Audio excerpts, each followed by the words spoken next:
This morning, we unsealed an indictment in the Southern District of New York of Konstantin Kalashnikov and Elena Afanasieva, two Russian-based employees of RT, a Russian state-controlled media outlet. They are charged with conspiring to commit money laundering and to violate the Foreign Agents Registration Act. In the wake of Russia's brutal invasion of Ukraine in February 2022, RT, which was then known as Russia Today, was dropped by its American distributors. The company ceased its formal operations in the United States, and the European Union, the UK, and Canada banned RT's broadcasting. But as RT itself has boasted, the government of Russia continued to use RT to direct disinformation and propaganda. In the wake of Russia's brutal invasion of Ukraine, RT's editor-in-chief said the company had built, quote, an entire empire of covert projects designed to shape public opinion in Western audiences.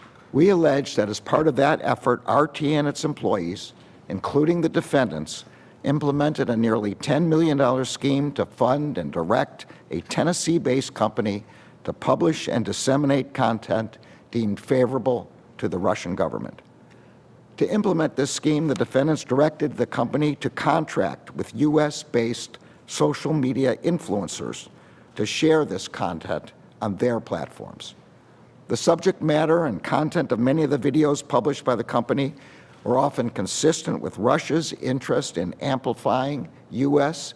domestic divisions in order to weaken U.S. opposition to core Russian interests, particularly its ongoing war in Ukraine. In a separate enforcement action, the Justice Department is seizing 32 internet domains that the Russian government and the Russian-sponsored actors have used to engage in a covert campaign to interfere and influence the outcome of our country's elections.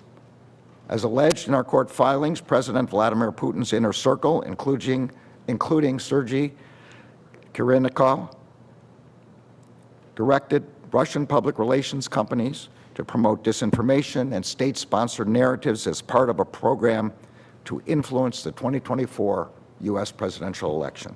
An internal planning document created by the Kremlin states that as a goal of the campaign is securing Russia's preferred outcome in the election.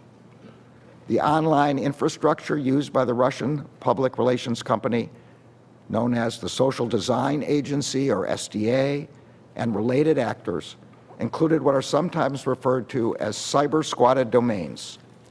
These websites were designed to appear to American readers as if they were major U.S. news sites like the Washington Post or Fox News. But in fact, they were fake sites. They were filled with Russian government propaganda that had been created by the Kremlin to reduce international support for Ukraine, bolster pro-Russian policies and interests, and influence voters in the United States and in other countries. Unfortunately, we know that Russia is not the only foreign power seeking to interfere in our elections. As the U.S. intelligence community noted 2 weeks ago, we have observed increasingly aggressive Iranian activity during this election cycle. That includes recently reported activities by Iran to compromise former President Trump's campaign and to avoid an election outcome that it regards as against its interests. Those recently reported Iranian activities also include efforts to obtain access to individuals who themselves have access to the presidential campaigns of both political parties. The Justice Department's message is clear. We have no tolerance for attempts by authoritarian regimes to exploit our democratic system of government.